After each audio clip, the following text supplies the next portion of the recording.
আল্লাহ সুবহানাহু ওয়া তাআলা সূরাতুল আহজাবের ২১ নম্বর আয়াতে যে মেসেজটা আমাদেরকে দিচ্ছেন সেটা হলো লাকাদ কানা লাকুম ফি রাসূলিল্লাহি উসওয়াতুন হাসানাহ। আমাদের জন্য, আপনাদের জন্য, সবার জন্য, আল্লাহর ভাষায় তোমাদের জন্য রাসূলুল্লাহর জীবনে রয়েছে সর্বোত্তম আদর্শ। সর্বোত্তম আদর্শ। তবে এই আদর্শটা কারা গ্রহণ করবেন? কিছু ব্যক্তির বৈশিষ্ট্য সম্পর্কে আল্লাহ এখানে মেসেজ দিচ্ছেন।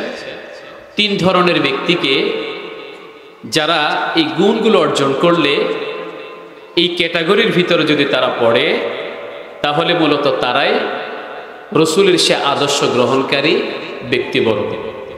আমরা পরবর্তী আয়াতের অংশের অনুবাদটুকু শুনলে প্রাথমিকভাবে আমরা বুঝতে পারব যে আসলে আদর্শ গ্রহণ করার ক্ষেত্রে, রসুলের আদর্শ গ্রহণ করার ক্ষেত্রে, রসুলের সত্যিকার আদর্শবাহী উম্মত হওয়ার ক্ষেত্রে এই গুণগুলো আমাদের ভিতরে আছে কিনা, আমাদের আমলের ভিতরে সেটা আছে কিনা। 3টি বৈশিষ্ট্য, 3টি খাসিয়ত, 3টা গুণ। 1 নাম্বার, লিমান কানা ইয়ারজুল্লাহ।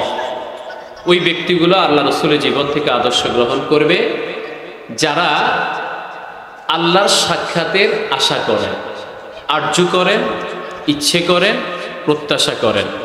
এই মুহূর্তে আমার সামনে যারা আছেন, আল্লাহর সাথে সাক্ষাতের ইচ্ছে আপনাদের আছে কিনা? কার কার আছে? সবার আছে? আলহামদুলিল্লাহ। তাহলে 1 নম্বর গুণ আপনাদের মাঝে আছে। তবে আল্লাহর সাথে সাক্ষাতের ইচ্ছে করলে ইচ্ছেটা তখনই পূরণ হবে যদি জান্নাতের ভিতরে আল্লাহর মুখোমুখি আমরা হতে পারি। আর হওয়ার ক্ষেত্রে যে আমলগুলো আমাদের করা দরকার, সেই আমলগুলো যদি আমাদের জিন্দেগিতে থাকে। কথা বলেন ঠিক কিনা? লিমান কানা ইয়ারজুল্লাহ, যারা আল্লাহর সাক্ষাতের প্রত্যাশী, ইচ্ছে করেন। আপনাদের ইচ্ছে আছে তাহলে? আলহামদুলিল্লাহ, আমারও আছে। ওয়াল ইয়াউমাল আখির, আখিরাতের প্রতি যাদের বিশ্বাস আছে, আখিরাত থেকে যারা ভয় করেন, ধারণ করেন, ইয়াহদারুল আখিরা, আখিরাতের ভয় যারা অন্তরে লালন করেন, ওই ব্যক্তিরাই রসুলের জিন্দেগি থেকে আদর্শ গ্রহণ করবেন। সুবহানাল্লাহ বলেন। 3 নাম্বার হলো ওয়াযাকারাল্লাহ কাসীরা, যারা সব সময় একজনের জিকির করবেন, একজনকে স্মরণ করবেন, একজনকে মনে মনে স্মরণ করবেন, প্রকাশ্যভাবে স্মরণ করবেন, শয়নে স্বপনে, চলতে ফিরতে, উঠতে বসতে যাকে স্মরণ করবেন তিনি হচ্ছেন আমাদের আল্লাহ। তিনি কে? বলেন, তিনি কে? কয়টা বৈশিষ্ট্য, কয়টা গুণ? 1 নাম্বার হলো তারা আল্লাহর সাক্ষাতের প্রত্যাশী, আশা করেন। 2 নাম্বার, আখিরাতের প্রতি তাদের বিশ্বাস থাকবে। 3 নাম্বার হলো তারা সব সময় একজনের জিকির করবে, তিনি হচ্ছেন, বলে না, তিনি হচ্ছেন আল্লাহ। এই 3টা খাসিয়ত যাদের ভিতরে আছে, ওই ব্যক্তিগুলোই মূলত রসুলের জীবন থেকে আদর্শ গ্রহণ করবেন। সুবহানাল্লাহ বলবেন না?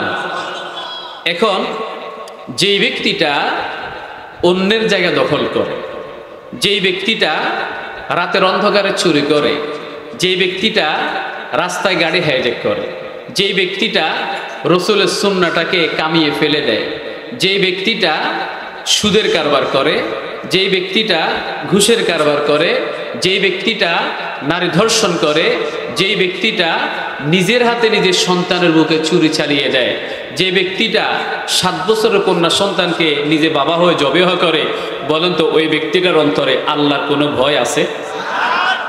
কথা বলেন, আছে? আখিরাতের কোনো ভয় আছে? সে কি আল্লাহকে স্মরণ করে? কিন্তু আপনি খেয়াল করে দেখেন, সেও কোনো মুসলমান ঘরের সন্তান। আপনি যদি সে মারা যায়, আপনি যদি বলেন সে এই অপরাধের কারণে তার মুসলমানিত্ব নাই। বিশেষ করে রসুলের একটা হাদিস আমরা স্মরণ করি, মান তারাকা সলাতা মুতাআম্মিদান ফাকাদ কাফার, যে ব্যক্তি ইচ্ছে করে 1 ওয়াক্ত নামাজ ছেড়ে দেবে, রসুল বললেন সে ব্যক্তি কাফের। নাউজুবিল্লাহ বলবেন না? এখন ইচ্ছে করে নামাজ ছেড়ে দিল সে ব্যক্তি রসুলের হাদিসের আলোকে কাফের। এখন নামাজটা না পড়ে সে ব্যক্তি মারা গেল, ইমাম সাহেব ঘোষণা করলেন এই ব্যক্তিটা ইচ্ছে করে নামাজটা পড়ে নাই, সে তো কাফের, তার জানাজা পড়বো না। এখন বলেন ইমাম সাহেবের চাকরি আছে না গেছে? কথা বলেন, আছে না গেছে? ওই যে বেনামাজির পক্ষে সবাই দাঁড়িয়ে থাকবে, ইমাম সাহেব সহজ সরল মানুষ, উনি যেহেতু হাদিস আলোকে কথাটা বলছেন, এই জন্য তার চাকরিটা নাই হয়ে গেল। ছাবিটা বালিশের পাশ থেকে কমিটির হাতে দিয়া তাকে গাড়িতে তুলে দিয়ে বিদায় করে দিয়েছে। এরকম মসজিদ আছে না নাই? মদ খেয়ে তো কত লোক মারা যায়। আপনাদের এদিকে মদের ব্যবসা কারখানা আছে না? আছে। সম্মানিত ভাইরা, মদ খেয়ে যদি কোনো ব্যক্তি মারা যায়, মাঝে মধ্যে আমাদের কাছে প্রশ্ন করে এই ব্যক্তিটার জানাজা দেব কিনা। তো আমরা তাদেরকে বলি জানাজাটা হবে, তবে সেই ব্যক্তির লাশটা কাঁধে নেওয়া যাবে না। কোন রকম টেনে হিজড়ে কোনোভাবে গর্ত একটা খুঁড়ে কোন রকম জানাজাটা পড়িয়ে তাকে দাফন করে দিতে হবে। এখন এই যে শরীয়ত কোন রকম টেনে হিজড়ে তার দাফনটা করে দিতে হবে, এটা করতে গেলেও সেখানেও কিছু কথাবার্তা থাকে। কারণ মদখোরের পক্ষীয় লোকের এখন অভাব, কথা বলেন আছে না নাই? নাই। সুদখোরের পক্ষীয় লোকের কোনো অভাব নাই। ইমাম সাহেবগুলো তো আরো বেশি অসহায়, খতিব সাহেবগুলো তো আরো বেশি অসহায়। যখন আল্লাহর ভয় নিয়ে আপনাদের সামনে ওয়াজ করবে যে এই কাজটা করবেন, এই কাজটা করবেন না, যখনই আপনার স্বার্থে আঘাত লাগবে তখন সেই ইমামের সমালোচনা সমাজে মনে হয় নাই? কথা বলেন, সমাজে মনে হয় নাই? আছে। কিন্তু তিনিও লিমান কানা ইয়ারজুল্লাহ, তিনিও আল্লাহর সাক্ষাতের প্রত্যাশী, তিনিও জান্নাতের প্রত্যাশী, তিনিও রসুলের আদর্শ। আমি যখন ওয়াজ করব, আমি যখন জিজ্ঞেস করব রসুলের আদর্শ মানেন কি না, হ্যাঁ মানি, কিন্তু মাহফিলের প্যান্ডেল থেকে বের হওয়ার পরে সেটা তার আদর্শ আর থাকে না। দুনিয়ার কিছু ব্যক্তির আদর্শ সে লালন করে। কথা বলেন ঠিক কিনা? স্পষ্ট কথা, মান তাসাব্বাহা বিকওমিন ফাহুয়া মিনহুম। আমাদের গ্রাম অঞ্চলের সোজা অর্থ হলো যার সাথে যার বেশি সম্পর্ক তার সাথে তার হাসর। বলেন, যার সাথে তার বেশি সম্পর্ক তার সাথে তার হাসর। আপনার সম্পর্ক যদি মদখোরের সাথে থাকে, চাঁদাবাজের সাথে থাকে, ঘুষখোরের সাথে থাকে, হাইজ্যাককারীর সাথে থাকে, নারী ধর্ষণকারীর সাথে থাকে, চোর গুন্ডা বদমাশের সাথে থাকে, বেনামাজির সাথে থাকে, সেই আপনার সম্পর্ক যদি তাদের সাথে থাকে, কশ্চিনকালেও করিমুল হক নুরি হুজুরের সাথে আপনার হাসর হবে না, মদখোরের সাথেই হবে। কথা বলেন ঠিক কিনা? এটা হলো বাস্তবতা। আপনার যদি বিশ্বাস না হয়, প্রথমত আপনারা বলেন তো এই কথাগুলো কি আপনার বিশ্বাসে আছে কিনা? যদি বিশ্বাস না হয়, আল্লাহ তাআলা বলছেন মউতু বিগাইদিকুম, তুমি তোমার রাগ নিয়ে মরো, ফাতামান্নাউল মাউত, তুমি মৃত্যু কামনা করো। নয়তো আল্লাহ বলছেন ফাতামান্নাউল মাউত, তুমি মৃত্যু কামনা করো, মৃত্যুর পরে তুমি এগুলোর বাস্তবতা আসলটা তুমি দেখতে পাবে। তখন দেখিও সেখান থেকে ফিরে এসে ইসলাহ সংশোধন হওয়ার কোনো সুযোগ বলেন আছে? বান্দার যখন মৃত্যুর সময়টা হাজির হয়ে যাবে, কাল্লা ইদা বালাগাতিল হুলকুম, কণ্ঠের মাঝ বরাবর যখন বান্দার রূহটা চলে এসে একটা বাত তৈরি করবে, এরপরে আল্লাহ তাআলা কোরআনের ভিতরে ঘোষণা করলেন ওয়া আনতুম হিনা ইদিন তানজুরুন, ব্যক্তি তার দৃষ্টির ভিতরে জাহান্নামটাকে দেখে ফেলবে। যদি নেককার গোলাম হয় তাহলে জান্নাতের নিয়ামতটা চোখের ভিতরে দেখবে। জান্নাতের নিয়ামত দেখার পরে কোনো টেনশন হবে না। কিন্তু জাহান্নামের শাস্তিগুলো যখন দেখে ফেলবে, এবারে আল্লাহর দরবারে সে আবেদন জানাবে। অন্য আয়াতের ভিতরে আল্লাহ তাআলা স্পষ্ট ভাষায় জানাই দিলেন, সে ব্যক্তি তখন বলবে রব্বির জিউন, আল্লাহ একবার শুধু দুনিয়ার জমিনে যাওয়ার সুযোগ দেন, একবার শুধু দুনিয়ার জমিনে যাওয়ার সুযোগ দেন। লাআল্লি আ'মালু সালিহান ফীমা তারাক, বাইতুস সালাম কেন্দ্রীয় যাবে, মসজিদের ভিতরে ঢুকবোই তো ঢুকবো, সিজদা থেকে মাথা তুলবো না। আল্লাহ তাআলা ঘোষণা করলেন কাল্লা, কখনো নয়, ইন্নাহা কালিমাতুন হুয়া কাইলুহা, এটা শুধুমাত্র তোমার কথার কথা। এখন যদি তুমি দুনিয়ার জমিনে একবার যাওয়ার সুযোগ পাও, আগে যত আকাম কুকাম তুমি করলা, এখন গেলে তুমি বেশি করবা, এটা আমি আল্লাহ ভালোভাবে জানি। ঠিক কিনা? মানুষ বিপদে পড়লে আল্লাহকে ডাকে, বিপদ থেকে উদ্ধার হলে আবার আল্লাহকে ভুলে যায়। এটাই হলো মানুষের একটা বাস্তবতা। সেই মানুষগুলো যখন আখিরাতের জমিনে চলে যাবে, বান্দা দুই দলে বিভক্ত হয়ে যাবে। একটা পক্ষ চলে যাবে জান্নাতে, আর একটা পক্ষ চলে যাবে জাহান্নামে। জাহান্নামীদের দিকে আল্লাহ তাআলা ফিরেও তাকাবেন না। আল্লাহ তাআলা রাগান্বিত চেহারার মুখোমুখি তারা হবে, গুসার মুখোমুখি হবে। আল্লাহ তাআলা রাগান্বিত স্বরে তাদের বিচার কার্যক্রম সম্পন্ন করে তাদের উদ্দেশ্যে ঘোষণা করে দিবেন, যাও জাহান্নামের ভিতরে নিক্ষিপ্ত হয়ে যাও। এরা তো জাহান্নামের ভিতরে চলে গেল, যারা জান্নাতি তাদের অবস্থাটা কেমন হবে। জান্নাতের ভিতরে সব মানুষগুলো জান্নাতের ভিতরে ঢুকে গেল, যাদেরকে আল্লাহ তাআলা অনুমতি দিলেন। ওই জান্নাতের ভিতরে ঢোকার পরে আল্লাহর কিছু ঘষে ঘষে জান্নাতি মানুষদের উদ্দেশ্যে ঘোষণা করবে, ও জান্নাতি মানুষগুলো, তোমাদের আর কোনো কিছু আল্লাহর দরবারে চাওয়া পাওয়ার আছে কিনা? সেখানে মানুষগুলো দুই দলে বিভক্ত হয়ে যাবে।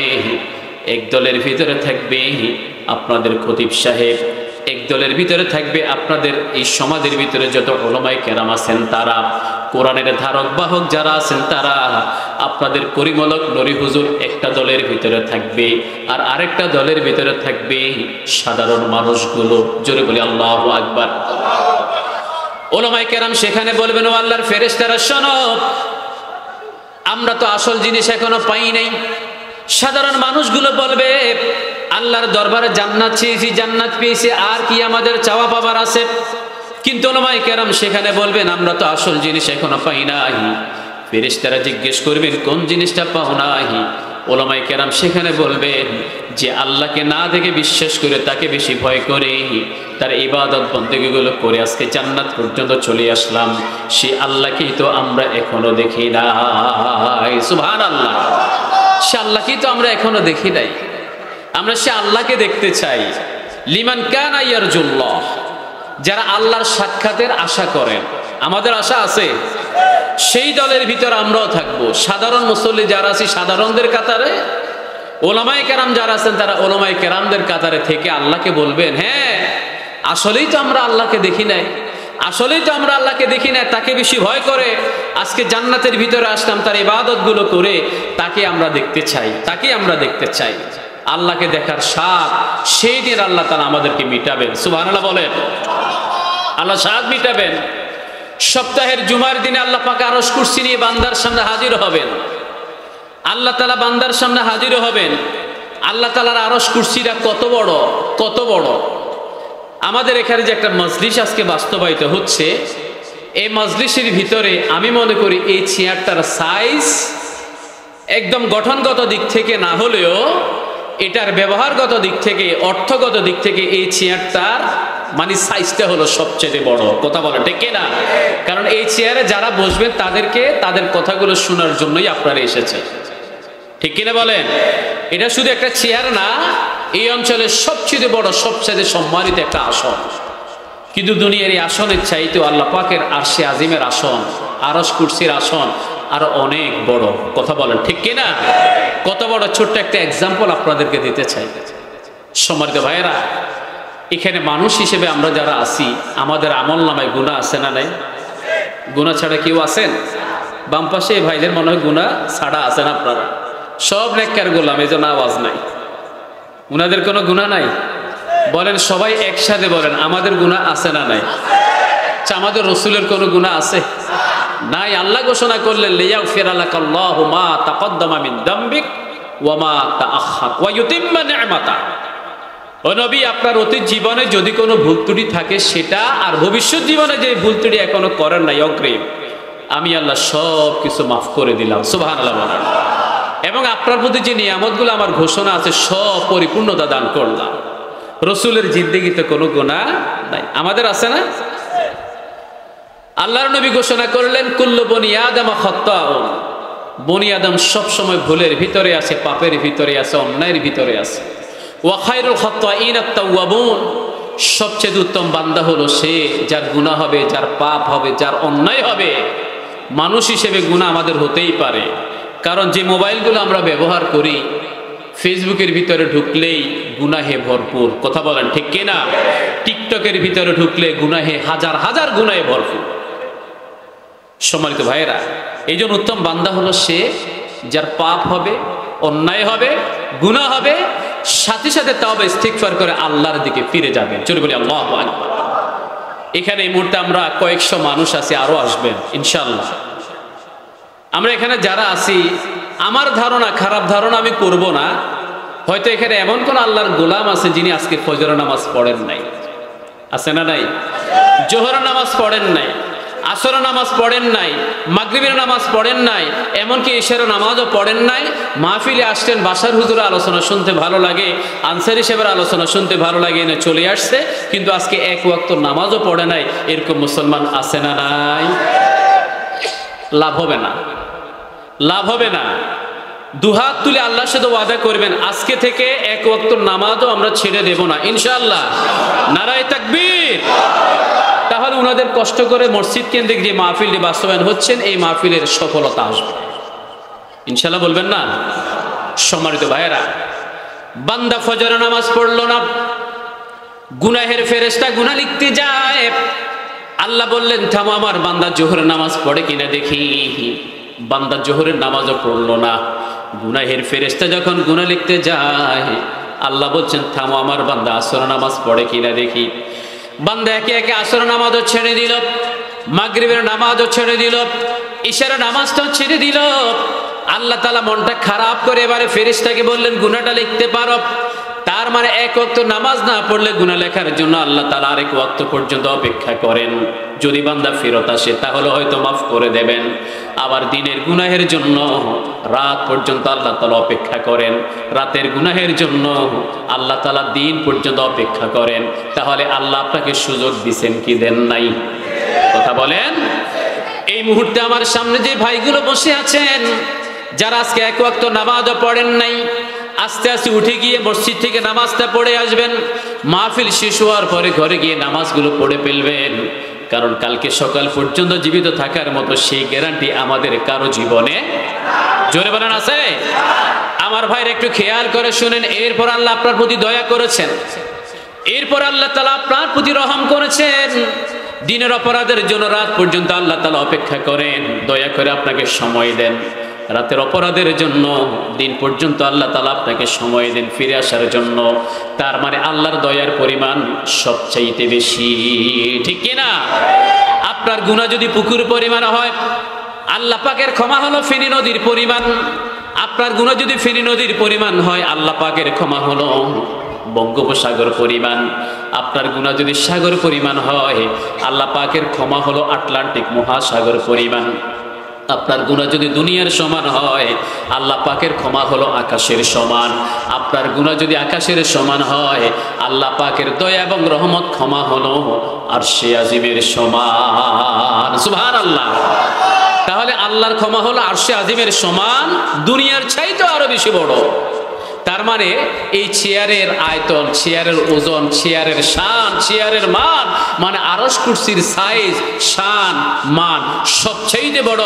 সে আরশ কুরসি নিয়ে আল্লাহ বান্দার সামনে হাজির হয়ে তার চেহারা মোবারক আমাদেরকে দেখাবেন ইনশাআল্লাহ। লিমান কানা ইয়ারজুল্লাহ, কে আল্লাহর সাথে সাক্ষাৎ করতে চায়?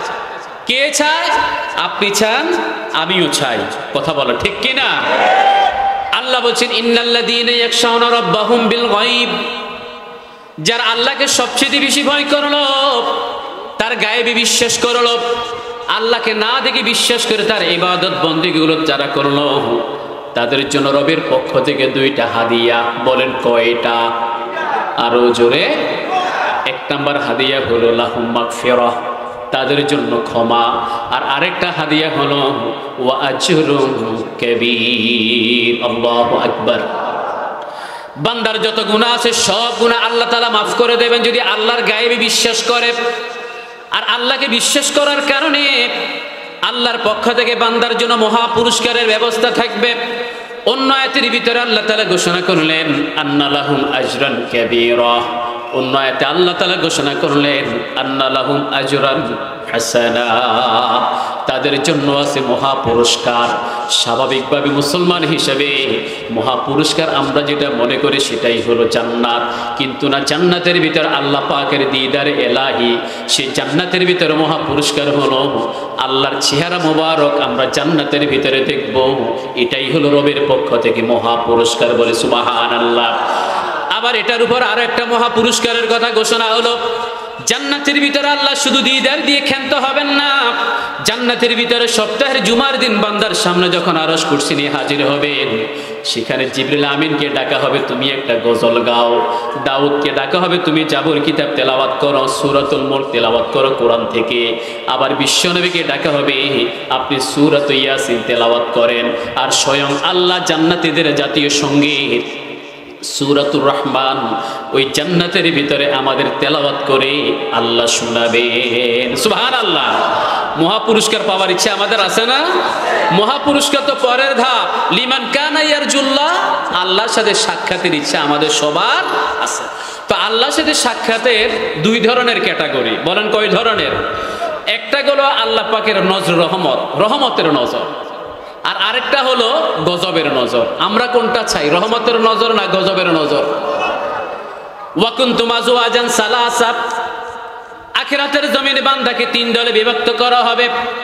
একদল হবে উলাইকাল মুকাররাবুন, আল্লাহ পাকের আরশ কুরসির ডান পাশে এরকম সোফার ভিতরে কিছু ব্যক্তি বসে থাকবেন, নবিয়িন, সিদ্দিকিন, শুহাদা, সালেহিন, তারা আল্লাহ পাকের আরশ কুরসির ডান পাশে তারা বসে থাকবেন। এদেরকে বলা হয় আল্লাহর নৈকট্য হাসিলকারী বান্দা। আরেকটা গ্রুপ হলো আসহাবুশ শিমাল, আসহাবুশ শিমাল ডানপন্থী, আসহাবুল ইয়ামিন ডানপন্থী। ডান পাশে যারা থাকবে, আমি মনে করি আল্লাহ পাকের ডান পাশে যারা থাকবেন তারা হলেন আপনারা, ইনশাআল্লাহ বলেন। আমরা কি আল্লাহ পাকের আরশের ডান পাশে থাকতে চাই? তাহলে আল্লাহ রাসূল যে দুইটা জিনিস আমাদের জন্য রেখে গেলেন, আল্লাহর সাথে সাক্ষাতের যদি ইচ্ছা আমাদের থাকে, দুইটা জিনিস আমাদের জন্য রেখে গেলেন। একটা হলো আল্লাহর কিতাব কোরআন, আর একটা হলো রাসূলের সুন্নাহ। মা তামাসসাকতুম বিহিমা কিতাব আল্লাহ ওয়া সুন্নাতু রাসূলিল্লাহ। একটা হলো আল্লাহর কিতাব, আরেকটা হলো রাসূলের সুন্নাহ। আল্লাহ রাসূল বললেন লাম তাদিল্লু, যদি মা তামাসসাকতুম বিহিমা, এই দুইটা জিনিসকে যদি শক্তভাবে আঁকড়ে ধরো, আমল করো, আমল করো। ইন্নাল কোরআনা মাহিরুন মুসাদ্দাকুন, এই কোরআনটা হলো একটা সত্যায়নকারী কিতাব। ওয়া শাফিউ মুশাফফা, এটা হলো একটা সুপারিশকারী কিতাব। ফামান জাআলা আমামা কাদাহু ইলাল জান্নাহ ওয়া মান জাআলা খালফাহু সাকাহু ইলান নার। আমলের ক্ষেত্রে এই কোরআনটাকে যদি আমরা ডান হাতে রাখি, নিজের সামনের সারিতে রাখি, কোরআন সুন্নাহ থেকে আমল করে, এই কোরআন আমাকে নেতৃত্ব দিয়ে দিয়ে সোজা জান্নাতের পথ দেখাবে। চলে বলে সুবহানাল্লাহ। ওয়ামান জাআলা খালফা সাকাহু ইলান নার। তাহলে কোরআন যদি আমরা আমল না করি, সামনের সারিতে না রেখে প্যাকেটবদ্ধ করে মসজিদের ভিতরে রেখে দেই, আলমারির উপরে রেখে দেই, এই কোরআন এখনকার সমাজে চলে না, রাষ্ট্রে চলে না, পরিবারে চলে না, বিচার ফয়সালা চলে না, দুনিয়ার মানুষের মন গড়া মতবাদ নিয়ে যারা জীবনটাকে চালাতে চায়, এই কোরআন তার বিপক্ষে সাক্ষ্য দিয়ে সাকাহু ইলান নার, জাহান্নামের পথ দেখাবে। কথা বলেন ঠিক কি না? এটা তো আমাদের বিশ্বাসে নাই। এখানে ঠিক বললেও এখান থেকে বের হওয়ার পরে সেটা আর বিশ্বাসে থাকে না, কারণ তখন আমার মেমোরিতে শয়তান ওয়াসওয়াসা দেয়, সেখানে আমি আর গ্রহণ করি না। সম্মানিত ভাইরা, কোরআন সুন্নাহ আমাদের আছে। আল্লাহ পাকের নজর রহমত যদি পেতে হয়, আসহাবুল ইয়ামিন ডানপন্থী নৈকট্য হাসিলকারী বান্দাদের দলভুক্ত হতে হলে নিঃসন্দেহে কোরআন এবং সুন্নাহটাকে আমাদের ডান হাতে রাখতে হবে। রাজি আছেন তো ইনশাআল্লাহ? আর আসহাবুশ শিমাল বামপন্থী যারা আছে, তাদের অবস্থা হবে গজবের নজর। যদিও আল্লাহ তাআলা চেহারা তারা দেখবেন না, আল্লাহ পাকের ক্রোধ, রাগ, গুসার বশবর্তী হয়ে তারা বিচারের মুখোমুখি হবে। তাদের বিচার যখন শুরু হবে, ইকরা কিতাবাক, পড়ো আমল নামা, পড়ো তোমার আমল নামা, কাফা বিনাফসিকাল ইয়াউমা আলাইকা হাসিবা, আজকে তোমার হিসাব দেওয়ার জন্য বাদা তুমি নিজেই যথেষ্ট। এটা বলে যখন নামাজ কেন পড়িস নাই, রোজা কেন রাখিস নাই, হজ কেন করিস নাই, দাড়ি কেন রাখিস নাই, দিন কায়েমের কাজে কেন অংশগ্রহণ করিস নাই, মানুষদেরকে কেন আল্লাহর পথে ডাকিস নাই, কেন চুরি করলি, কেন ডাকাতি করলি, হাইজেক করলি, চোরাচালানি করলি, অবৈধ ব্যবসা করলি, একের পর এক প্রশ্ন যখন করা হবে, বাঁচার আর কোনো সুযোগ। আল্লাহ প্রশ্ন করা মানেই হলো বান্দা ধরা খেয়ে যাবে, সোজা কথা। এই জন্য আল্লাহর দরবারে সব সময় দোয়া করবেন। আল্লাহ বিচার চাই না, আল্লাহ আপনার দয়া চাই, রহমত চাই, নজর রহমত চাই। বিচার যখন শুরু হয়ে যাবে, আল্লাহ যখন একের পর এক প্রশ্ন করা শুরু করবেন, আল্লাহর কোনো প্রশ্নের উত্তর দেওয়ার মতো সক্ষমতা আমাদের নাই। কথা বলেন ঠিক কিনা? আজকে জোহর নামাজ কেন পড়েন নাই? ফেসবুকিং করতে করতে, আড্ডাবাজি দিতে দিতে নামাজটা ছেড়ে দিলেন। এটা আল্লাহ জানে কি জানে না? চলে বলেন জানে কি জানে না? আজকে কোন কাম করতে করতে নামাজটা ছেড়ে দিলেন, সেটা আল্লাহ ভালোভাবেই জানেন। কিন্তু আপনার অপরাধের কথাটা আপনার মুখ থেকে আল্লাহ তাআলা বের করাচ্ছেন। এই কারণে বান্দা তুই নিজেই স্বীকার কর, এবং সেই অপরাধের মাত্রাটা কেমন হবে, শাস্তির মাত্রাটা কেমন হবে, বান্দা তুই নিজেই সেটা ডিসাইড কর। আমরা কি আল্লাহর প্রশ্নের মুখোমুখি হতে চাই, নাকি আল্লাহর দয়া নিয়ে প্রথম সুযোগে জান্নাতের ভিতরে ঢুকতে চাই? হ্যাঁ, আমরা আল্লাহর দয়া, রহমত, অনুগ্রহ, ভালোবাসা নিয়ে সবার আগে জান্নাতে ঢুকতে চাই, আল্লাহর সাথে সরাসরি ফেস টু ফেস আমরা সাক্ষাৎ করতে চাই। কথা বলেন ঠিক কিনা? লিমান কানা ইয়ারজুল্লাহ। তাহলে এক নম্বর খাসিয়ত, বৈশিষ্ট্য হলো তারা আল্লাহর সাক্ষাতের আশা করবেন, আরজু করবেন। ইনশাআল্লাহ বলেন, আমাদের ইচ্ছা আল্লাহর সাথে সাক্ষাতে আমাদের আস। তাহলে এটা হলো এক নম্বর বৈশিষ্ট্য। সংক্ষেপে কথা বলছি, ওয়াল ইয়াউমাল আখির, আখিরাতের প্রতি বিশ্বাস। আল্লাহ তাআলা পবিত্র কোরআনের সূরাত জুমারের 9 নম্বর আয়াতে সুন্দর করে বলে দিলেন, আম্মান হুয়া কানিতুন আনা আল-লাইলি সাজিদান ওয়া কাইমা। আল্লাহর অনুগত বান্দা তারাই হবেন যাদের এক নম্বর বৈশিষ্ট্য হলো যারা রাতের অন্ধকারে আল্লাহর কুদরতি পায়ের ভিতরে সিজদা দেন। সুবহানাল্লাহ বলবেন না? তাহাজ্জুদ নামাজ পড়েন। কি পড়েন? তাহাজ্জুদ নামাজ পড়েন। এখন আমি বলবো 5 ওয়াক্ত নামাজেরই খবর নাই, তাহাজ্জুদ নামাজ তো আরো অনেক পরের ব্যাপার। ঠিক ঠিক না? 5 ওয়াক্ত নামাজের খবর না, তাহাজ্জুদ তো আরো পরের ব্যাপার। আল্লাহর অনুগত বান্দা কখন হবে? 2 নম্বর বৈশিষ্ট্য হলো ইয়াহদারুল আখিরা, যাদের অন্তরে আখিরাতের ভয় সব সময় তারা লালন করেন। সম্মানিত ভাইয়েরা, আমি জাস্ট জানার জন্য, আমি জানি, শুধু আপনার মুখ থেকে বের করার জন্য বলছি। বলেন তো, আখিরাতের ভয় আমাদের অন্তরে কি আছে? বলেন, আখিরাতের ভয় অন্তরে কি আছে? আখিরাতের ভয় যদি অন্তরে থাকে, কশ্চিন কালেও নারায়ণচন্দ্র দাসের দোকানে গিয়ে রসুলের সুন্নাহ দাড়ি মোবারকটাকে আপনি কখনো ক্লিন করবেন না, যদি আপনার অন্তরে আখিরাতের ভয় থাকে। সম্মানিত ভাইরা, আখিরাতের ভয় যদি আপনার অন্তরে থাকে, সেদিন ছাগলনাইয়া মটুয়া একটা জায়গা আছে না, পৌরসভার মধ্যম মটুয়া, ওই অঞ্চলে একটা মিলাদুন্নবী মাহফিলের সময় দিয়েছিলাম, সিরাতুন্নবী মাহফিলের সময় দিয়েছিলাম। তো সেখানে রাতের অন্ধকার আসার সময়, যাওয়ার সময় দেখেছি ওই যে ছোট ছোট বোতল পড়ে আছে, বোতল। তো আমাকে যিনি দাওয়াত করে নিয়ে গেছেন তাকে জিজ্ঞেস করলাম, এগুলো কিসের বোতল? আনসারি ভাই, বোতলটা এখানে কম দেখা যায়, পুকুরের ভিতরে জাল মারতে পারি না মাছ ধরার জন্য, মাছ উঠে না, শুধু বোতল উঠে। কথা কি বোঝা গেছে? কি উঠে বলেন? হ্যাঁ, আখিরাতের ভয় যদি অন্তরে লালন করতো তাহলে 6 ইঞ্চি বোতল টানতো না। কথা বলেন ঠিক কি না?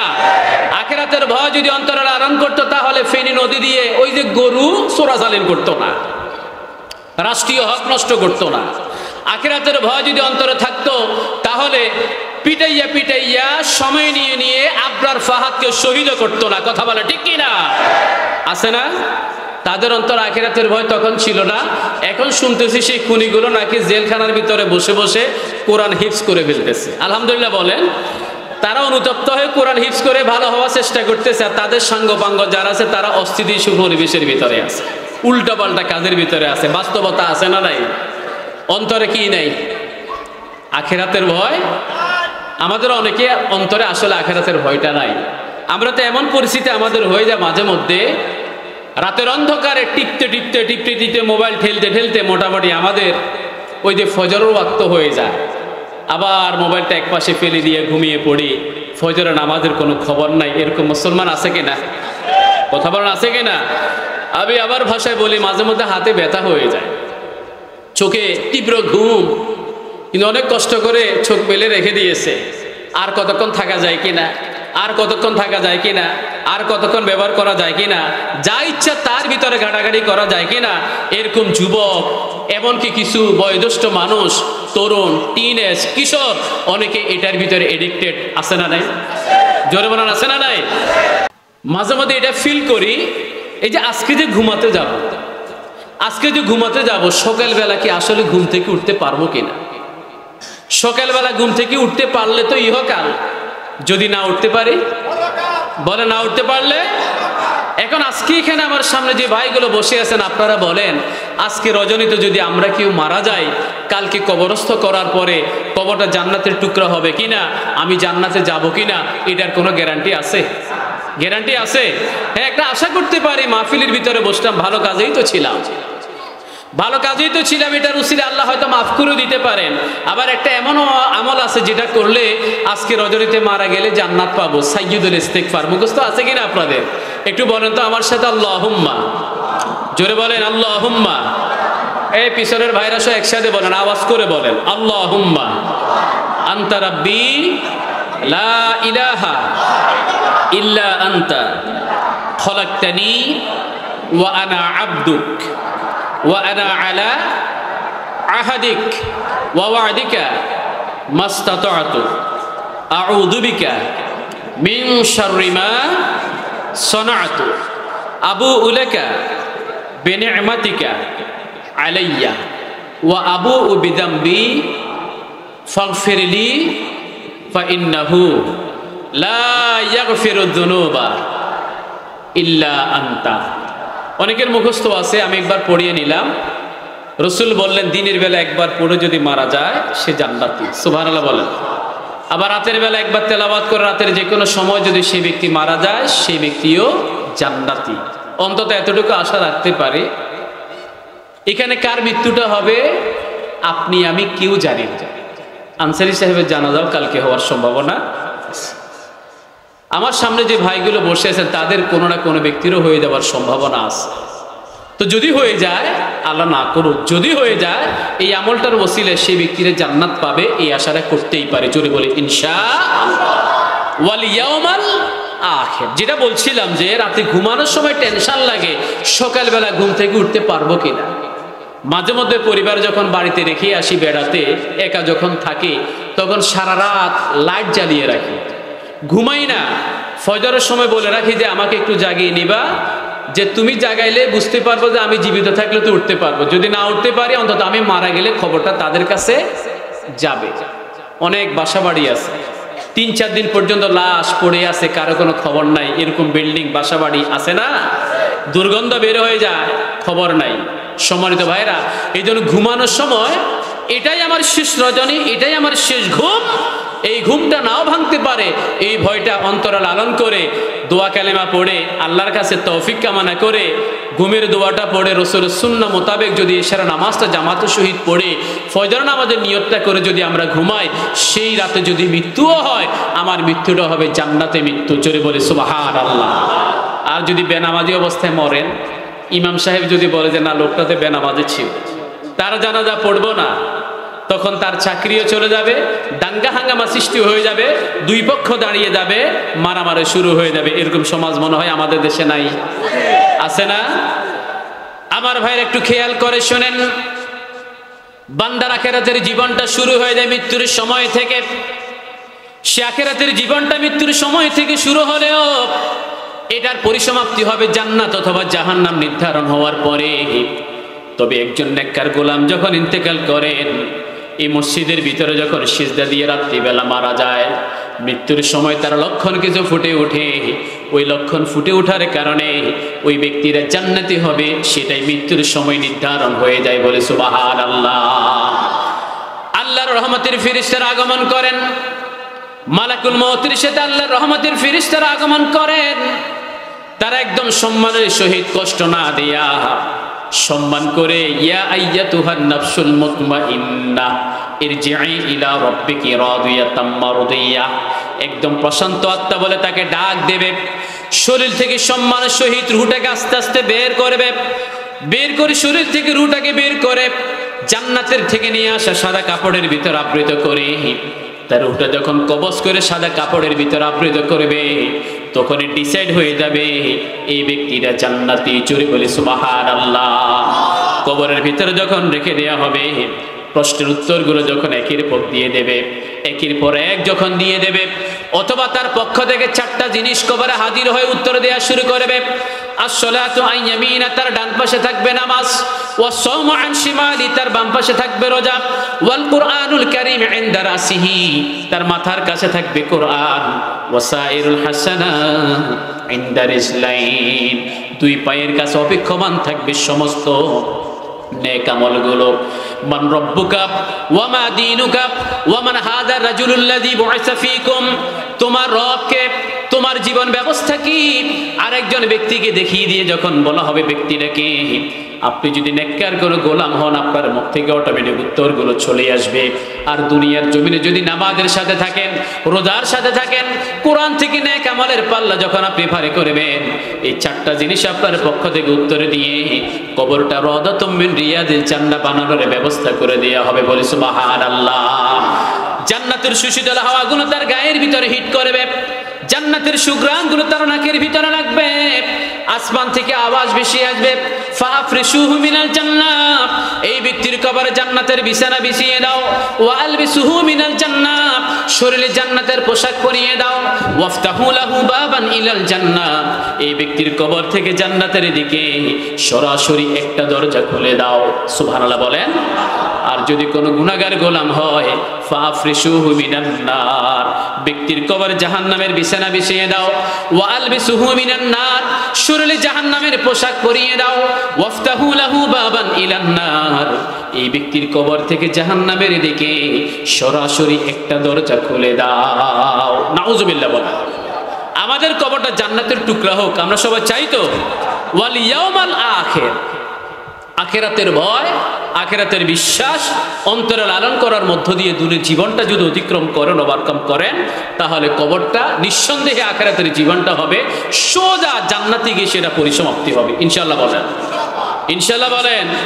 লাল গালিচে সম্বর্ধনা দেওয়া হবে, ফেরেশতারা গাঢ় বর্ণনা দিয়ে আপনাকে জান্নাত দিকে নিয়ে যাবেন, আপনাকে আরশে আজিমের ছায়ার নিচে দাঁড় করিয়ে দেবেন। রসুলের পক্ষ থেকে হাউজে কাউসারের পেয়ালা হাতে তুলে দেওয়া হবে, রসুল আপনার জন্য সুপারিশ করবেন। চোখের পলকে পুলসিরাত পার করানোর জন্য রসুল আপনার জন্য পুলসিরাতের গোড়ায় দাঁড়িয়ে থাকবেন। সুবহানাল্লাহ বলবেন না? তবে বিপরীত পক্ষে যারা আছে তাদের অবস্থাটা কেমন? অনেক আলোচনা ও আখিরাত সম্পৃক্ত শুনেছেন। আল্লাহ আপনাকে একটা বিবেক বোধ দিয়েছে। এখানে আমি আপনাকে একটা প্রশ্ন করি, আপনার সামনে আমি কথা বলছি, আমি এখন স্বাভাবিকভাবে কথা বলছি, আপনার কাছে এটা কোনো আইব মনে হচ্ছে না, কিন্তু আমি যদি এখানে পা তুলে বসি, পায়ের উপরে পা তুলে যদি বসে কথা বলে, এটা কি সমাজের চোখে এটা ভালো নাকি বেয়াদবি? কথা বলেন। মুরব্বীর সামনে যদি কেউ পা তুলে বসে থাকে, এটা এক ধরনের বেয়াদবি না? মানে আদবের খেলা বেয়াদব।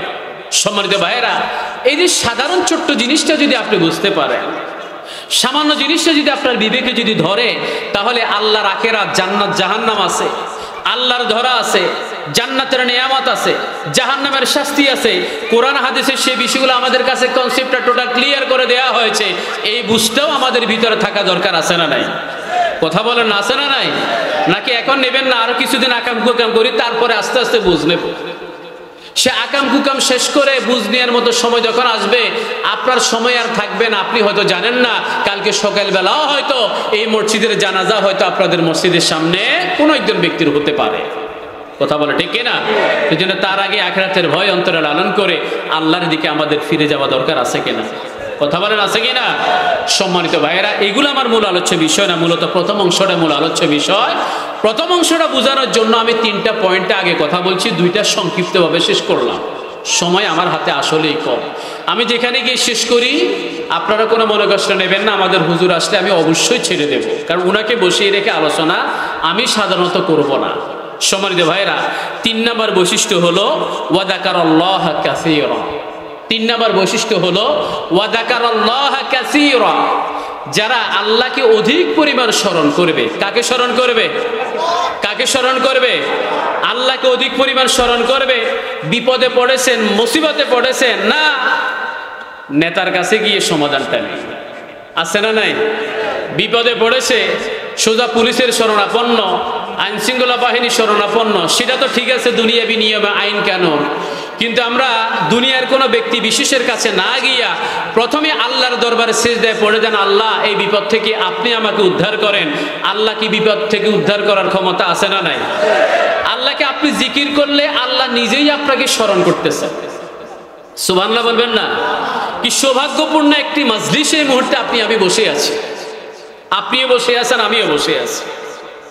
আপনি এখানে বসে আল্লাহকে স্মরণ করছেন, আর সে আদিমের চতুর্পাশে ফেরেশতারা আপনাকে স্মরণ করতেছেন, আল্লাহর সামনে আপনার নামটা উচ্চারণ করতেছেন। একটু আগে আমরা ইশারা নামাজটা বিল জামা আদায় করেছি না? আমার সাথে নামাজটা এখানে কে কে আছেন নামাজ পড়ছেন হাত তুলেন তো। আলহামদুলিল্লাহ, অধিকাংশ আছেন। বাকিরা অন্যান্য এলাকা থেকে এসেছেন, অনেক মেহমান, আপনারা ওদিক থেকে আপনারা এসেছেন আলহামদুলিল্লাহ। তো আমি এখানেও জামাত হয়েছে আলহামদুলিল্লাহ। তো এখানে নামাজ শেষ হওয়ার পরে আমি একবার অন্তত পড়ার চেষ্টা করি, আমলটা করার চেষ্টা করি, আপনারাও করবেন। সুবহানাল্লাহ, আলহামদুলিল্লাহ, লা ইলাহা ইল্লাল্লাহ, আল্লাহু আকবার। তাসবিহ আছে না তাসবিহ? সুবহানাল্লাহ, আলহামদুলিল্লাহ, আল্লাহু আকবার। হাতের ভিতরে গুনে গুনে 99 বার, 100 বার আছে না? আপনি বাইতুস সালাম জামে মসজিদের ভিতরে বসে আল্লাহকে স্মরণ করতেছেন, আরশে আজিমের চতুর্পাশে মৌমাছির মতো গুনগুন করে আল্লাহর ফেরেশতারা আপনার নামটা আল্লাহকে শুনিয়ে দিচ্ছে। সুবহানাল্লাহ বলেন। তো আল্লাহকে শোনাচ্ছে, আল্লাহ আপনার নামটা তারা জিকির করছে। রাদ্বা মিন যিকরিল্লাহ, তাদের জিহ্বাটা নড়াচড়ার ভিতরে আছে, তারা ভিজিয়ে রেখেছে, আল্লাহ আপনাকে স্মরণ করছে। এটা যখন আল্লাহকে শুনিয়ে দিচ্ছে, আল্লাহ তখন খুশি না নারাজ? জোরে বলেন, বলেন খুশি না নারাজ? এবারে দোয়া করেন, বলেন আপনাদের কি বিশ্বাস আল্লাহ খুশি? দোয়া কবুল হবে কি হবে না? কথা বলো, দোয়া কবুল হবে কি হবে না? হাদিসে কুদসির ভিতরে আসলো আমার ভাইয়েরা, ফাইন যাকারানি নাফসি যাকারতুহু ফি নাফসি, আমার কোন বান্দা যদি আমাকে একা একা জিকির করে, আমি আল্লাহ সেই বান্দাকে একা একা জিকির করি। ওয়া ইন যাকারানি ফি মালাইন যাকারতুহু ফি মালাইন খায়রিম মিনহুম, এরকম সম্মেলন করে মাহফিলের মাধ্যমে কোন বান্দা যদি আমাকে জিকির করে, আমি এর চাইতে উত্তম সম্মেলন ডেকে ফেরেশতাদেরকে নিয়ে উদয়রহাট উচ্চ বিদ্যালয়ের সামনে যে বান্দাগুলো আমাকে জিকির করছে তাদেরকে আমি স্মরণ করে বলি সুবহানাল্লাহ। ওয়া ইন তাকাররাবা ইলাইয়া বিশিবরিন তাকাররাবতু ইলাইহি যিরাআন, আমার কোন বান্দা যদি আমাকে জিকির করার জন্য, আমাকে পাওয়ার জন্য, আমাকে স্মরণ করার জন্য আমার দিকে এক বিঘত পরিমাণ এগিয়ে আসে, আমি আমার সেই বান্দাদেরকে পাওয়ার জন্য তাদের দিকে এক হাত পরিমাণ এগিয়ে যাই। ওয়া ইন তাকাররাবা ইলাইয়া যিরাআন তাকাররাবতু ইলাইহি বাআন, আমার কোন বান্দা যদি আমাকে জিকির করার জন্য, আমাকে পাওয়ার জন্য আমার দিকে এক হাত পরিমাণ এগিয়ে আসে, আমি আমার সেই বান্দাদেরকে পাওয়ার জন্য তাদের দিকে 2 হাত পরিমাণ এগিয়ে যাই। ওয়া ইন আতানি ইয়ামশি আতাইতুহু হারবালা, আমার কোন বান্দা যদি আমাকে পাওয়ার জন্য আমার দিকে হেঁটে হেঁটে আগমন করে, আমি আমার সেই বান্দাদেরকে পাওয়ার জন্য তাদের দিকে আমি আল্লাহ দৌড়ে দৌড়ে যাই। সুবহানাল্লাহ। তাহলে এই যে জিকিরগুলো আমরা করছি, আল্লাহকে স্মরণ করছি, আল্লাহও আমাদেরকে স্মরণ করেন। বিশ্বাস করেন আমার ভাইয়েরা, সময় একদম সংক্ষিপ্ত। আপনি যে ইশারা নামাজটা পড়লেন জামাতের সহিত কিংবা একাকীও পড়লেন, ফজর নামাজটা যদি আপনি জামাতে পড়েন, আপনি আদায় করেন, সারা রাত দাঁড়িয়ে দাঁড়িয়ে নফল ইবাদত করা সওয়াব আপনি ঘুমালেও পেয়ে যাবেন। সুবহানাল্লাহ বলেন। আর মাঝখানে তাহাজ্জুদ নামাজটা পড়লে, আল্লাহর জিকিরে দাঁড়িয়ে গেলে নামাজ, তাহলে তো স্পষ্ট ঠিক সেই সময়টা আল্লাহ তাআলা দুনিয়ার আসমানে নেমে আসেন সুলুসাল লাইল, রাতের 3য় অংশের ভিতরে দুনিয়ার আসমানে নেমে এসে বান্দাকে আল্লাহ তাআলা ডাক দেন, আলা মিন মুস্তাগফিরিন ফাগফির লাহ, কে আছে আমার কাছে ক্ষমা চাইবা, আমি তাকে ক্ষমা করে দেব। সুবহানাল্লাহ বলেন। আলা মিন মুস্তারজিকিন ফারজুকা, কে আছো রিজিক চাইবা, আমি তাকে রিজিক দেব। কে আছো বিপদে মুসিবতে পেরেশানি টেনশনের ভিতরে আছো, আমার কাছে চাও, আমি তোমাকে বিপদ থেকে উদ্ধার করব। জোরে বলি আল্লাহু আকবার। আর একটু জোরে বলি আল্লাহু আকবার। সম্মানিত ভাইয়েরা, এভাবে আল্লাহর জিকিরগুলো উঠতে বসতে চলতে ফিরতে সদা সর্বদা যদি আমরা করি, আল্লাহ আমাদেরকে স্মরণে রাখবেন, জান্নাত পাওয়াটা আমাদের জন্য একদম সহজ হয়ে যাবে ইনশাআল্লাহ। বলেন সুবহানাল্লাহি ওয়া বিহামদিহি সুবহানাল্লাহিল আযীম। পড়েন সুবহানাল্লাহি ওয়া বিহামদিহি সুবহানাল্লাহিল আযীম। ওই যে আপনাদের এখানে দোকান আছে, ভিতরে অনেকগুলো দোকান আছে, এই দোকানের ভিতরে বসে বসে ডিশের লাইনে বাংলা ফিল্ম দেখার দরকার নাই, হিন্দি সিরিয়াল দেখার দরকার নাই, মসজিদে বসে জিকির আজকার করেন, 5 ওয়াক্ত নামাজটা জামাতে পড়েন, ভালো ভালো কথা বলেন, হিন্দি সিনেমা দেখি, আমি ঈমান আমলটা নষ্ট করার কোনো দরকার নাই। সেগুলোর ভিতরে গুনাহ আছে, সওয়াব নাই, কিন্তু সুবহানাল্লাহ বলার ভিতরে সওয়াব আছে না নাই? ওয়া যাকারাল্লাহ কাসীরা, ঈমানদার ব্যক্তিগুলো যারা রাসূলের জীবন থেকে আদর্শ গ্রহণ করবে, ওই ব্যক্তিদের 3 নম্বর বৈশিষ্ট্য হলো এই আয়াতের আলোকে তারা অধিক পরিমাণ একজনকে স্মরণ করবে, তিনি হচ্ছেন আনসারী। বলেন কে? জোরে বলেন। আমার সাথে নাই, আপনারা চুপচাপ করে বসে আছে। অধিক পরিমাণ কাকে স্মরণ করবেন? এই যে আল্লাহ বলছে সওয়াব হয়েছে না গুনাহ হয়েছে? আলিফ লাম লাম হা, কয়টা অক্ষর? কত নেকি পাইলেন? বলে না, কয় নাকি? কয় নাকি? 40 নাকি পাইছেন না? মান ক্বারা হারফাম মিন কিতাবিল্লাহ ফালাহু আজরুহুল হাসানা ওয়াল হাসানাতু বিআশরি আমসালিহ। যে কোরআনের একটা হরফ উচ্চারণ করলে তার জন্য নেকি কত নেকি? প্রতি হরফে 10 নাকি। আল্লাহ শব্দটা কোরআনে মনে হয় একবারও নাই। নাই। বিসমিল্লাহির রহমানির রহিম কোরআনে আছে না নাই? এখানে কয়টা হরফ? 19টা। বলেন কয়টা? তাহলে কত নাকি পেলাম? হ্যাঁ, 190 নাকি পেলাম। ক খ গ ঘ উম কত নাকি পেলাম? এই কথা বলেন, কয় নাকি পেলাম? A B C D E কয় নাকি পেলাম? সুবহানাল্লাহ বলবেন না? মানে এগুলোতে কোনো নাকি নাই, অথচ আলিফ বা তা সা কয় নাকি হয়ে গেল। তাহলে এই সময়গুলো হেলায় ফেলে নষ্ট না করে মাঝে মধ্যে একটু উচ্চারণ করা যায় না? উচ্চারণ করা যায় না? কিসের উচ্চারণ করবো? আমরা দুনিয়ার আকাম কুকাম করতে দিশা পাই না, কিসের আবার আল্লাহকে স্মরণ করব? কথা বলা ঠিক না? এই যে একটু আগে সুবহানাল্লাহ পড়লেন, আসমান এবং জমিনের মধ্যবর্তী খালি যে জায়গাটা আছে পরিমাপ করা যাবে না, এটা আল্লাহ পাকের হিসাবে আছে। এই পরিমাণ খালি জায়গা আল্লাহ তাআলার নেকি দ্বারা আপনাকে ভরপুর করে দেবে। সুবহানাল্লাহ বলেন, সুবহানাল্লাহ বলেন। যতবার বলছেন ততবার। খুব সহজ আমল না? খুব সহজ আমল না? কিন্তু বান্দার জন্য সবচেয়ে বড় জিকির যেটা, সেটা হলো আফদালুদ যিকরি লা ইলাহা ইল্লাল্লাহ। এটাও একটা জিকির। আবার সবচেয়ে বড় জিকির হলো এই জমিনটা কার? সন্দেহ আছে? না না, এটা স্কুলের জমি। হ্যাঁ, আপনার যে জমিটা আছে মাঠে, সেটা আপনার না, সেটা আল্লাহর। আল্লাহ আপনাকে কিছুদিন নিয়ামতগুলো ভোগ করার সুযোগ দিয়েছেন, ঠিক না ভাই? ঠিক। আল্লাহ চাইলে সেটা আবার দিয়ে দিতে হবে। তবে আল্লাহ তো সরাসরি জমিটা নেবেন না। সেই জমিতে যে ফসল বুনবেন সেই ফসল ভোগ করে স্রষ্টার দরবারে, কুদরতি দরবারে আপনার কপাল নোয়াবেন। কথা বলেন ঠিক না? আল্লাহ এভাবে ছাড় আপনার কাছে। এখন এই জমিনটা আল্লাহর না? হ্যাঁ, এই জমিনের যত আইন কানুন হুকুম আহকাম শরীয়ত বিধান সবকিছু নিঃসন্দেহে সে আল্লাহর হুকুমে চলা উচিত, ঠিক না? তো আল্লাহর জমিনে আল্লাহর বিধান বাস্তবায়ন করার যে কাজ আপনি করবেন, দুনিয়ার জমিনে সবচেয়ে বড় জিকির হলো সেটাই। আল্লাহর জমিনে আল্লাহর কোরআনের রাজত্ব কায়েম করার কাজ। জোরে বলি আল্লাহু আকবার। আর একটু জোরে বলি আল্লাহু আকবার।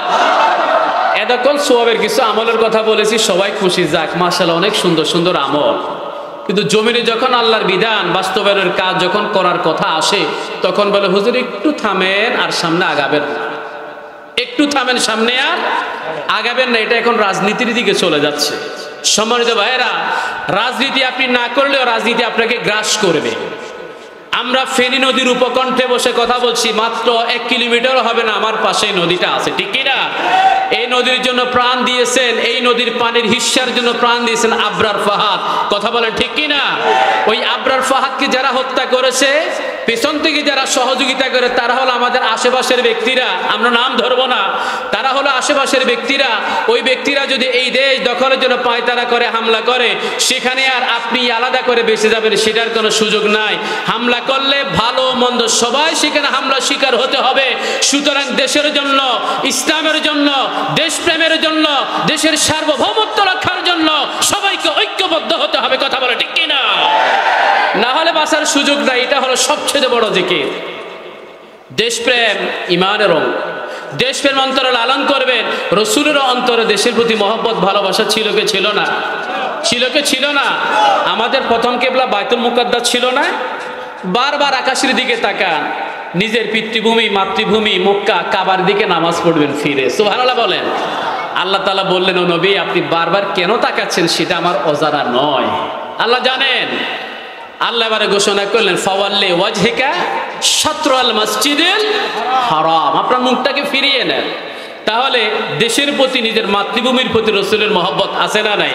হিজরত করে যখন বিশ্বনবী সাল্লাল্লাহু আলাইহি ওয়াসাল্লাম হিজরত করলেন, মক্কা থেকে মদিনায় চলে গেলেন, বারবার পেছন দিকে ফিরছেন, বারবার পিছন দিকে তাকাচ্ছেন। আল্লাহর কাছে সেটা জানা আছে, মাত্র 10 বছরের ব্যবধানে সেই মক্কার ভূমিটা বিজয়ী ভূমি হিসেবে রসুলের হাতে আল্লাহ তাআলা হাদিয়া দিয়েছেন। জোরে বলে সুবহানাল্লাহ। দেশপ্রেম রসুলেরও ছিল, দেশপ্রেম রসুলের উম্মতদের ভিতরেও থাকবে। সেই দেশপ্রেম ইসলাম প্রেমের সমন্বয়ে এই দেশটা ইসলামী হুকুমত ব্যবস্থা হবে, প্রতিষ্ঠা হবে, কালেমার পতাকা পথ করে উড্ডীন হবে। সেই জিকির নামক মহান কাদের সাথে আমাদের সম্পর্ক রাখতে আমরা সবাই রাজি আছি না নাই? কে কে রাজি আছেন একটু দু হাত তুলে আল্লাহকে দেখান। নারায়ে তাকবীর, লিল্লাহে তাকবীর। জোরে বলবেন নারায়ে তাকবীর। আলহামদুলিল্লাহ। জিকির, আল্লাহ বলছেন ওয়া যাকারাল্লাহ কাসীরা। সব সময় অধিক পরিমাণে কাকে জিকির করব? আপনি রাস্তার ডান পাশ দিয়ে চলছেন, সেটাও আল্লাহর জিকির। বিসমিল্লাহ পড়ে কোন একটা কাজ শুরু করলেন, সেটাও আল্লাহর জিকির। 5 ওয়াক্ত নামাজ পড়লেন, সেটাও একটা জিকির। কোরআন তেলাওয়াত করলেন, সেটাও একটা জিকির। কথা বলেন ঠিক কিনা? সম্মানিত ভাইরা, আল্লাহ বলছেন এটাকে আমি জিকির আকারে, ইন্না নাহনু নাযালনা যিকরা, আমি এটাকে জিকির আকারে নাজিল করেছি। তার মানে পুরো কোরআনটাই হলো জিকির। এখন আমরা মহিলারা হিন্দি সিরিয়ালের সামনে বসে থাকে, পুরুষরা ম্যাক্সিমাম ফেসবুকের সামনে বসে থাকে। কথা বলেন ঠিক না? জিকির করতেছে ফেসবুক, জিকির করতেছে হিন্দি সিরিয়াল। সম্মানিত ভাইয়েরা, বিশ্বনবী স্পষ্ট ভাষায় জানিয়ে দিয়েছেন লা তাজআলু বুয়ুতাকুম মাকাবির, তোমরা তোমাদের ঘরগুলোকে কবরস্থান বানিয়ে নিও না। তোমরা তোমাদের ঘরগুলোকে কবরস্থান বানিয়ে নিও না। ইন্নাশ শাইতানা ইয়ানফিরু মিনাল বাইতিল্লাযী তুকরাউ ফীহি সূরাতুল বাকারা, যেই ঘরের ভিতরে কোরআন তেলাওয়াত করা হয় সূরাতুল বাকারা, সেই ঘর থেকে শয়তান অনেক দূরে পালিয়ে যায়। সুবহানাল্লাহ বলেন। এখন আমাদের ঘরগুলোতে জিকিরের কিতাব তেলাওয়াত করা হয় না। আমি আমাদের মসজিদে আমি যেটা করেছি ভাই, আমি মুখে মুখে পড়া নিয়েছি। আমপাড়ার 10টা সূরা আমি মুখে মুখে পড়া নিলাম, অনুবাদ শিখাইলাম, ব্যাখ্যাটা তাদের কাছে বললাম, আবার মুখে মুখে পড়াটা নিলাম। আমার মনে হয় দুনিয়ার অনেক কিছু আমরা জানি, অনেক কিছু আমরা জানি, কিন্তু শুদ্ধ করে সূরাতুল ফাতিহা তেলাওয়াতটা আমরা করতে পারি না। এরকম আছে না নাই? আজকে বাইতুস সালাম কেন্দ্র জামে মসজিদের মাহফিলে আমরা আসলাম। এই বাইতুস সালাম জামে মসজিদে কোনোদিন যদি মুয়াজ্জিন সাহেব না থাকে, ইমাম সাহেব যদি বলে মুরব্বী আপনি তো দীর্ঘদিন এখানে নামাজ পড়েন, দেখি আজকে আপনি ইকামতটা দেন তো, মুরব্বী তখন পিছন দিকে বারবার তাকায়, আর কেউ আছে কিনা, আর কেউ আছে কিনা। ঠিক কিনা বলেন? 40 বছর ইমামের পিছনে নামাজ পড়ে মুক্তাদি, এখনো ইকামতটা জানা নেই। এরকম মুসল্লি আছে না নাই? মুসল্লির কি দোষ দিব? দোষ তো আমাদের। আমরা কি কখনো জিজ্ঞেস করার চেষ্টা করেছি আপনি সূরা ফাতিহা পারেন কিনা? বলেন তো। সেদিন গার্লস স্কুল রোড দিয়ে আমি যাচ্ছিলাম, ওই যে চৌধুরীহাট জামে মসজিদের সভাপতি সাহেব আমার একদম রাস্তায় পেয়ে বলছে হুজুর একটু থামেন, আমার সূরা হাসরের শেষ 3টা আয়াত একটু পড়া দেবে, একটু নেন। আলহামদুলিল্লাহ বলেন। আয়াতুল কুরসির একটু পড়া নেন তো, রাস্তার উপরে। আমি বলছি বলেন। উনি তেলাওয়াত করতেছে, আশপাশ থেকে অনেক মানুষ দেখে দাঁড়িয়ে গেছে, শুনতেছে। এটা হলো একটা উৎসাহ। সওয়াব হয়েছে না গুনাহ হয়েছে? কথা বল, সওয়াব হয়েছে না গুনাহ হয়েছে? তাহলে আমরা এভাবে তেলাওয়াত করার মধ্য দিয়ে, সুন্নতি জীবন যাপন করার মধ্য দিয়ে, পবিত্র জীবন যাপন করার মধ্য দিয়ে, পরিবার, সমাজ, রাষ্ট্র সব জায়গায় ইসলামটাকে প্রতিপালন করার মধ্য দিয়ে আল্লাহর জিকিরটাকে অধিক পরিমাণ করতে রাজি আছে তো ইনশাআল্লাহ? জোরে বলেন আছি তো? সম্মানিত ভাইরা, আল্লাহ আমাদেরকে সেই আমলগুলো করার তৌফিক দিন, আমরা সকলে বলি আমিন। এই 3টা বৈশিষ্ট্য যাদের ভিতরে থাকবেন, মূলত তারাই রাসূলের আদর্শটা গ্রহণ করবেন। এখন কোন নবীর আদর্শটা গ্রহণ করবেন? একটু জোরে বলেন তো, তিনি কে? মুহাম্মাদুর রাসূলুল্লাহ। এই স্কুলের ভিতরে সম্ভবত ইউর হবি, তোমার শখ কি, অথবা তোমার মানে তোমার আদর্শটাকে, তুমি কাকে সবচেয়ে মহব্বত করো, তোমার ফেভারিট পার্সনটাকে, তোমার প্রিয় মানুষকে। আমার মনে হয় একজন মুসলমান হিসেবে আমাদের প্রিয় মানুষ হওয়া উচিত আখিরি জামানার পয়গম্বর মুহাম্মদুর রাসূলুল্লাহ। কিছু কিছু ব্যক্তি লেখে Donald Trump, Maradona, Messi, Neymar. ঠিক কিনা? কিছু কিছু ব্যক্তি তারা বলে আমার প্রিয় মানুষ অমুক। আবার মাঝে মধ্যে দেখা যায় বাংলাদেশের ক্রিকেটার উদীয়মান সাইফ হাসানের ছক্কা মারা দেখলে কিসের নারীর প্রতি মহব্বত, মানে এটার প্রতি মহব্বত বেড়ে যায়। নাউজুবিল্লাহ বলবেন না? মানে এরকম তারা কিছু কিছু স্ট্যাটাস দেয়, তার কাছে ওই ব্যক্তিটা বেশি প্রিয় কিছু তার ঘরের স্ত্রী, এটা তার কাছে প্রিয় মানুষ না। সম্মানিত ভাইরা, তার মানে কিছু ব্যক্তির কাছে দুনিয়ার ব্যক্তিগুলো প্রিয় মানুষ, কিন্তু একজন ইমানদার হিসাবে, কালেমা বিশ্বাসী হিসাবে, মুসলমান হিসেবে আমাদের একজনের প্রিয় মানুষ Muhammad is the Superman in the world. জোরে বলি আল্লাহু আকবার। আমাদের প্রিয় মানুষ কি? মুহাম্মাদুর রাসূলুল্লাহ। আমাদের আদর্শকে রাসূলুল্লাহ সাল্লাল্লাহু আলাইহি ওয়াসাল্লাম। এবার একজন নবীকে আল্লাহ তাআলা আমাদের আদর্শ হিসেবে ঘোষণা করলেন, যেই নবী আখিরাতের জমিনে সবার আগে আল্লাহর সামনে অ্যাডভোকেট হিসেবে দাঁড়াবেন, ওয়াকিল হিসেবে দাঁড়াবেন। আল্লাহ বলছেন, মানদাল্লাযী ইয়াশফাউ ইনদাহু ইল্লা বিইذনি। আল্লাহর অনুমতি ছাড়া আজকে এমন কে আছে আল্লাহর সামনে সুপারিশ করার ক্ষমতা আল্লাহ তাআলা প্রথম যাকে দেবেন তিনি হচ্ছেন আমার নবী, বিশ্ব নবী মুহাম্মদুর রাসূলুল্লাহ সাল্লাল্লাহু আলাইহি ওয়াসাল্লাম। মাকাম মাহমুদের ভিতরে সিজদায় পড়ে আছেন। কানা মিকদারুহু 50,000 সানা। 50,000 বছর বিশ্ব নবী সিজদার ভিতরে পড়ে আছেন। আর রব্বি হাবলি উম্মতি, রব্বি হাবলি উম্মতি। আমার উম্মতকে বাঁচান, এটা বলে তিনি কান্নাকাটি করেন। আবার প্রত্যেকটা নবী রাসূলদের জন্য 4টা দায়মি সুন্নাহ আছে। একটা হলো তারা সবাই তাহাজ্জুদ নামাজ পড়তেন, এতেকাফ করতেন। 2 নাম্বার, সোমবার বৃহস্পতিবার তারা রোজা রাখতেন। 3 নাম্বার, 4 নাম্বার হলো প্রতি চান্দ্র মাসের 13, 14, 15 3 দিন তারা রোজা রাখতেন আইয়ামে বীজে।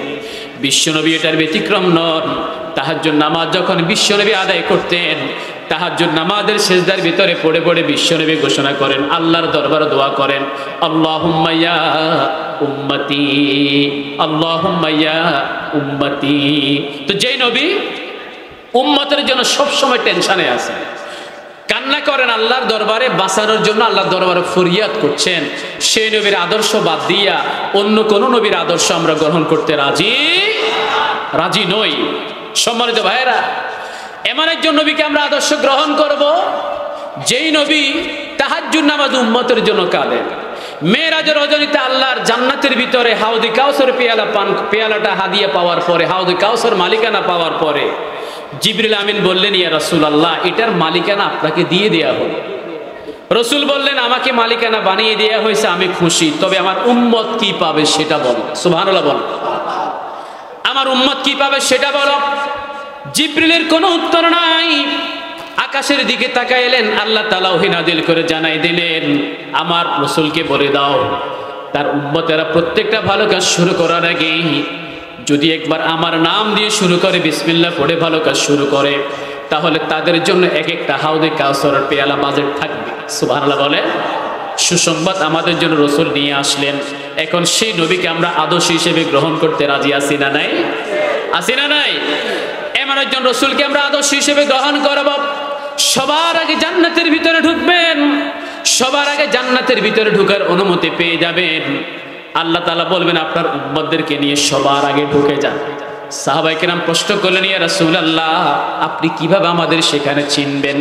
রাসূল বলেন, আমার উম্মতগুলো বাইতুস সালাম কেন্দ্রীয় জামে মসজিদের ভিতরে যেই 5 ওয়াক্ত নামাজটা আদায় করবে, সে নামাজ শুরু করার আগে ওই নামাজের জন্য যে ওযুটা করবে, ওযুর জায়গাগুলো নূরের আলো দ্বারা ঝলমল করতে থাকবে। তাদের দেখে দেখে হাতের ভিতরে মুষ্টিবদ্ধ করে ধরে সবার আগে জান্নাতের ভিতরে নিয়ে যাব। বলি সুবহানাল্লাহ। আমি আগে বলেছি, লিমান কানা ইয়ারজুল্লাহ, আল্লাহর সাক্ষাতের আশা করে। আমরা সবাই আল্লাহর সাক্ষাতের আশা আমাদের আছে না? তাহলে আল্লাহর সাক্ষাৎ জান্নাতের ভিতরে হবে, আর রাসূলের হাত ধরে সবার আগে আমরা সেই জান্নাতের ভিতরে ঢুকবো। জোরে বলে ইনশাআল্লাহ। আমরা কি সবার আগে ঢুকতে চাই, না জাহান্নামে কিছু শাস্তি ভোগ করে তারপরে ঢুকতে চাই? হ্যাঁ, সবার আগে না লাস্টে? সবার আগে না পরে? তাহলে আমার সাথে ওয়াদাবদ্ধ হন, এই কোরআন আমল করার ক্ষেত্রে আমরা সবার অগ্রগামী হব। জোরে বলে ইনশাআল্লাহ। রাসূলের সুন্নাহ আমল করার ক্ষেত্রে আমরা সবার অগ্রগামী হব। জোরে বলে ইনশাআল্লাহ।